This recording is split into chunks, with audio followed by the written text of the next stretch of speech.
Good evening, language learners. Welcome to English Spoken Cafe's phrasal video series. Birds of a feather flock together.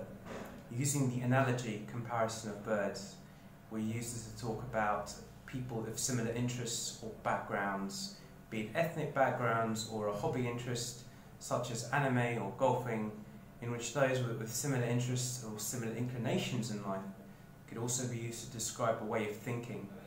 A logical, practical way, a creative way, an organised way. People of similar types come together, spend time with one another, and become stronger together. Birds of a feather flock together. Those with similar inclinations, interests, and backgrounds spend time with one another and tend to stick to one another. Thank you.